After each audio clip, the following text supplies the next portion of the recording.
Last news of 2018. Going to start it off with an update on something we've talked about a couple of times in the last few weeks. I don't know how to present this. This is so ridiculous. We're talking about Wisła, of course. Wisła Kraków. Last week we said that this was basically it. They were up against the wall financially. Desperation, staring at bankruptcy and mandatory relegation to the 4th division. Complete humiliation. But on Tuesday of last week, I think it was the deal was announced on Wednesday, but I think on Tuesday of last week, they met with their saviors, people who turned out to be their saviors, in Zurich.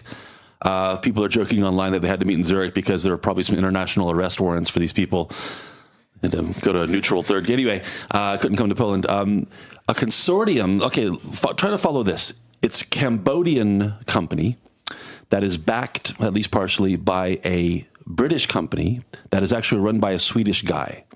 Did I get that right, Mike? Yeah, sounds pretty much like. I think there was also somebody from the royal family of Cambodia. Well, the Cambodia guy is apparently connected, whatever that means, in Cambodia.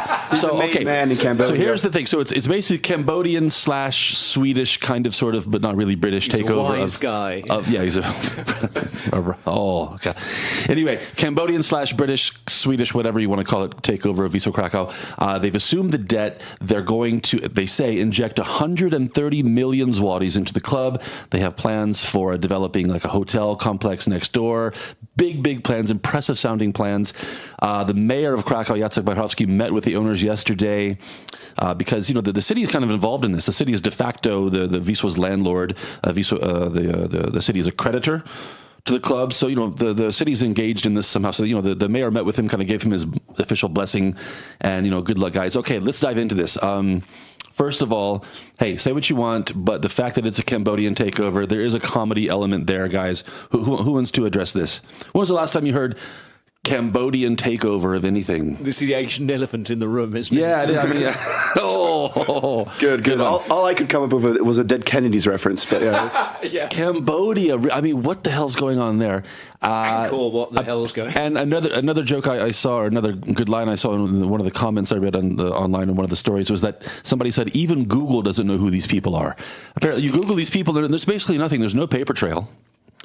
There's very little to give you some idea of their legitimate business interests. The Swedish guy runs it's a UK company, but Dave, apparently this company exists like only on paper in some industrial estate.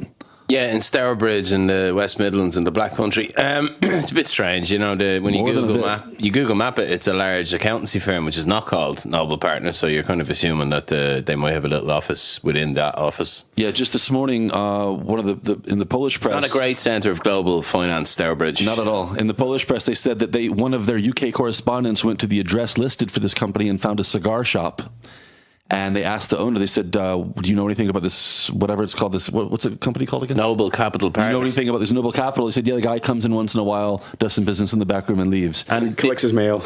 And on the kind of public register of companies, the guy who opened opened Noble has opened several companies and folded them with not much money. Yeah, which just screams shell companies and money laundering, basically. But football's famous for it, especially clubs that aren't quite at the elite level. I'm talking globally here. Obviously, Wisła's history will put it at the elite level in Poland, but internationally, it's in some shark-infested waters in terms of the type of investors it can attract now, and I'd be very suspicious of these guys. They've already been thoroughly investigated, and it's only been a week or two, so the Polish journalist class are going to war on this one, I'd say. Well, they're supposed to show up with €5 million by the end of the year, so they have another week or so. Tell me more about the fact it was the journalist that had to inform the representative that you can't just build on the land. Check this out. It's a city on As the I said land. a minute ago, part of their plan, again, they want to make a big splash and impress people with their visionary plans for transforming the club.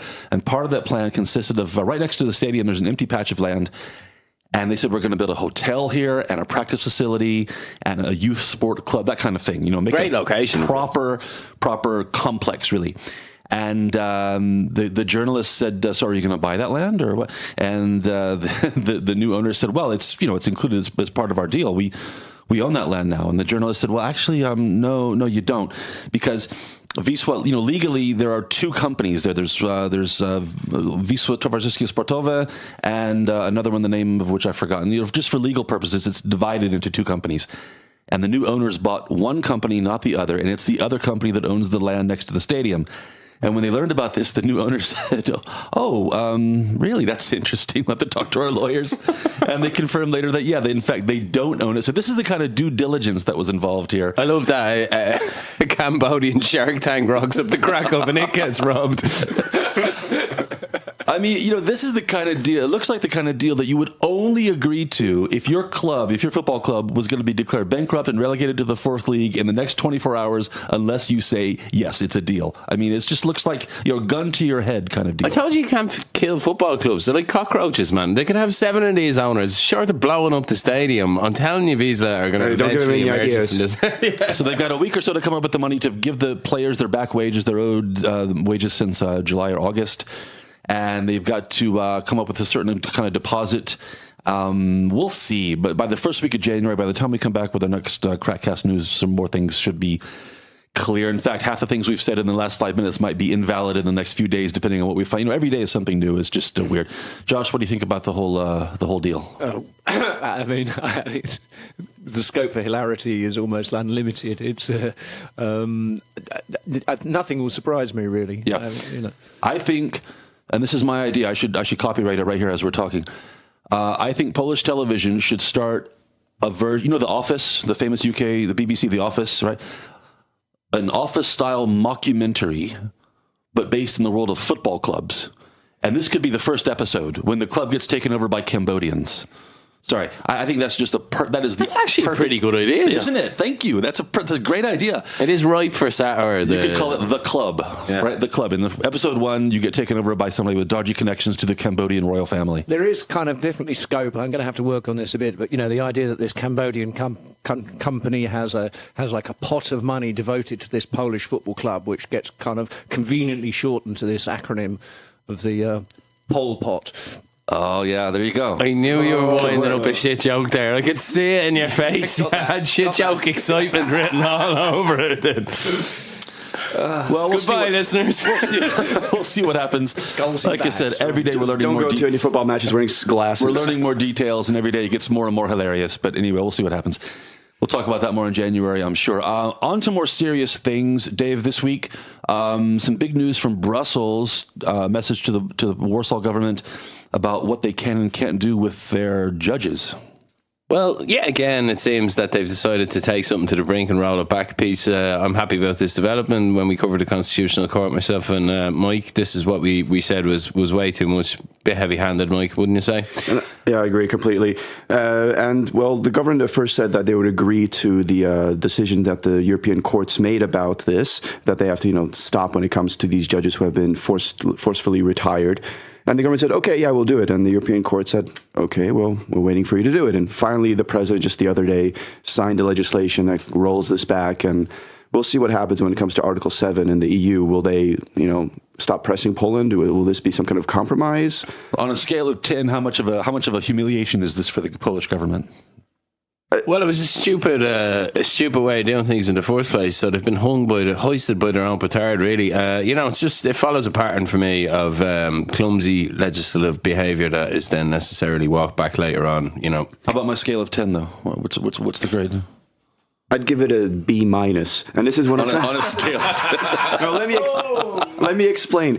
Because the government doesn't really care. They don't feel like they've been humiliated. They're pissed off, yeah. But I think the EU thinks they humiliated Poland, but they don't realize that their fans here don't care. And if anything, this just gives them more fodder. So why give in? Why did they agree to this? Why not just a big fuck you to Brussels and keep doing what they're doing? I think there was enough pressure on them to decide not to push forward with this, and they maybe want to move ahead in a positive direction. We'll see. I think it ties into a more overall strategy ahead of the next round of EU budget negotiations to show a slightly softer face to Brussels and to try and soften some of the rhetoric. I think that's what's going on here. Morawiecki seems to have been more out front and centre in European politics, giving interviews in English, etc.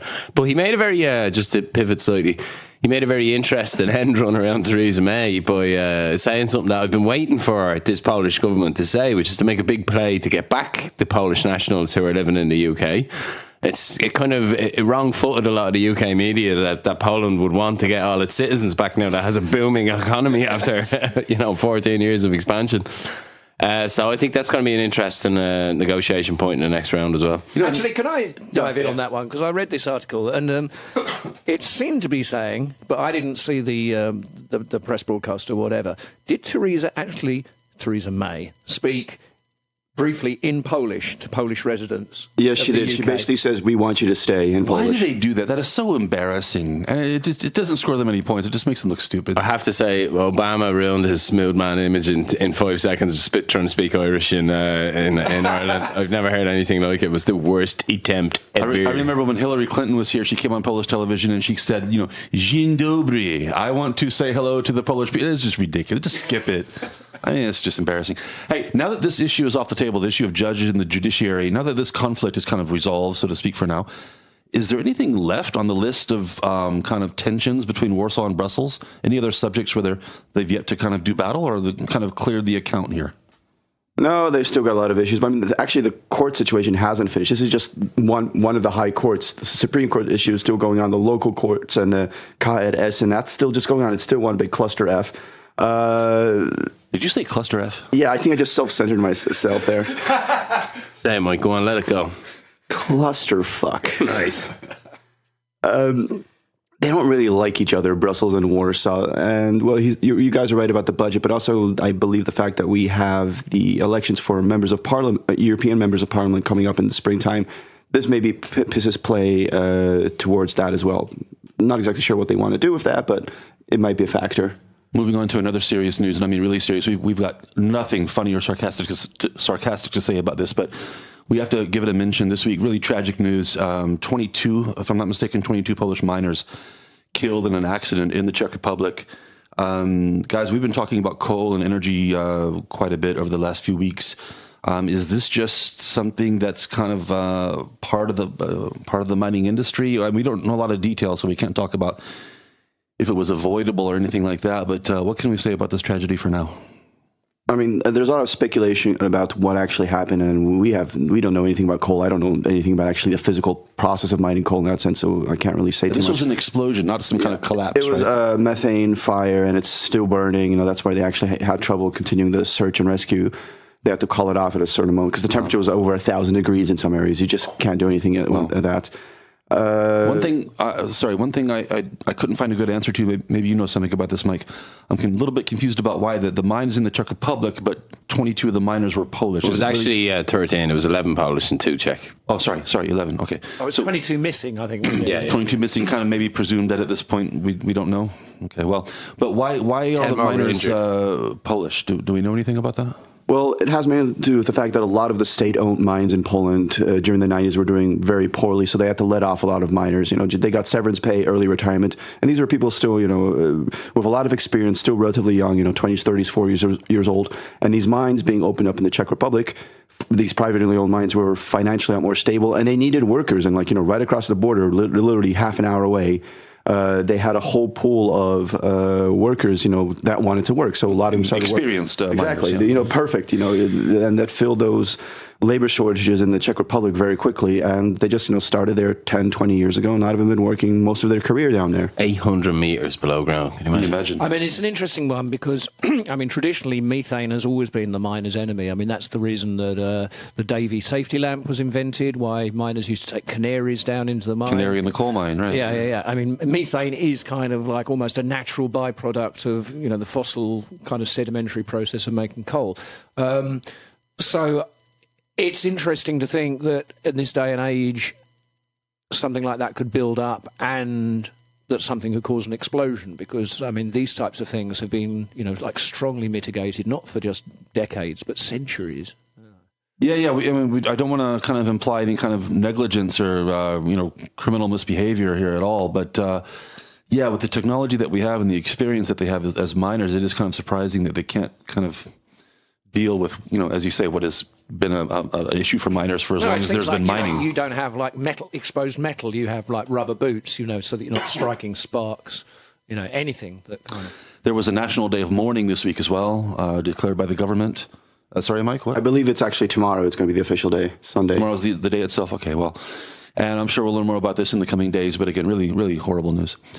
Well, moving on, and on a much, much lighter, completely different note. This is also in the news this week. Back here locally, here in Krakow, and Dave, I don't have this in front of me. Maybe you remember the date when we're going to see these on the street. But obwarzanki, everybody's favorite pretzel bread hybrid, whatever the hell it is. I'm not sure I'm happy with the design. It's not very sleek. They're getting an overhaul. Dave, what's the new look all about? Ugly ass overhaul, if you ask me. Horrible. Yeah, it's this kind of blocky wood. Look at us. It's Pinocchio's shop. Main it's square. The stand at the kiosk. I think it's supposed to evoke the kind of carved toys of the main square or something. It's supposed to look nice. So the little stands we buy these from, which in the last 20 years have been these really plain blue and glass kind of just super basic kind of nothing special. Like a small conservatory on. They're supposed to look, quite nice now, and a little bit of a, traditional twist on, kind of the old Twist school of the pretzel, the OL, what? Oh, twist, brother. I got this. You have to slow down for me sometimes. Sorry, but apparently this is mandatory now because the obwarzanki has a kind of protected status, Dave, and a lot of other food items. Not from me, John. A lot of food items throughout the European Union have something similar. Tell the listeners about what this is all about. Me? Yeah, you. I haven't eaten an obwarzanki in years, man. I just had one about half an hour ago. No, what I mean is that there are certain foods and drinks that come from a specific region that are protected legally. Oh yeah, right, but By the EU. Yeah. Is that what this is all about? That's what because it's kind of consistent with maintaining the unique heritage and image of obwarzanki. Well, let me put forward a controversial theory. I believe Poland's issues with the EU go all the way back to the vicious row a few years ago to get vodka certified as only made from potatoes, rye vodka, Mm-hmm. So they lost that battle. So it's obvious to me that they want to bloody the EU's nose in a classification bout, and I'm sure the obwarzanki will meet the mustard. Referring them to them as bagels isn't going to help their case, is it? Somebody refers to them as bagels, though? In the article that I read earlier, or maybe that was Google Translate. That was probably the translate. I mean, just for our listeners... I wish they were a bagel. No, just for our listeners out there, obwarzanki and bagels, basically, they're not the same thing. They just have a common ancestor, 100 years ago or something, where one of the theories is that you had something of like a proto-bagel obwarzanka pretzel made in this region. And then some people migrated, migrated to the United States, and what they knew as the proto-bagel developed into the bagel that you know in the U.S. and spread around the world. And other people moved into Germany, that became the pretzel, and what used to be the proto-bagel here turned into the obwarzanka. So they all have a common heritage, but they're not actually the same thing. You see what I'm saying? That was a classic Mike question. You hear that for an answer? I gave it to the wrong guy. The man knows his bread products. Evolutionary theory by pretzel. Don't get him started on his favourite sandwiches, there people. Must be there's a name for this, I'm sure. Certain cheeses that are regionally based or I can't make Parmigiano. Parma ham, and whereas you can make cheddar wherever you like. Yeah. Discuss. Really? There's a town called Cheddar in England, but we make it everywhere. And there's a town called Stilton as well, and it has managed to keep hold of its. Why is Cheddar behind the? The genie was out of the bottle. We've had New Zealand Cheddar for like 30 years, and Irish Cheddar. Oh, so it becomes like a generic name then. Well, it's like a lot of kind of the Cheddar props, Josh. Appreciate it. No worries. Intellectual property things. Very, some areas of intellectual property. If I don't know, if you want to establish something as a trademark, but if you can demonstrate that it's been in common usage, as Hoover have this problem with their vacuum cleaners. Well, on the subject of cheese, I think I don't know how to segue this into the end, but we're going to wind things down to a close a little bit early this week on the KrakCast News. We want to wish everybody a Merry Christmas and a Happy New Year. Thanks for listening this year. We look forward to seeing you probably the first week in January. We're going to take a little break and see how the Wisła drama plays out. We'll have lots to say about that when we come back, of course, after the new year. And guys, final words on 2018?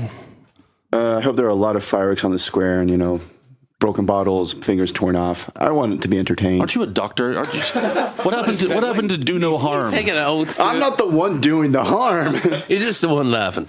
Dave, Josh, anybody? No. How could I top such a limb twisting Happy New Year message from Mike?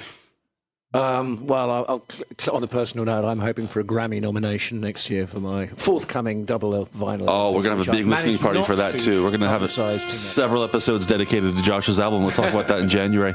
Well, thanks again, everybody, and we'll see you in 2019 on the KrakCast News.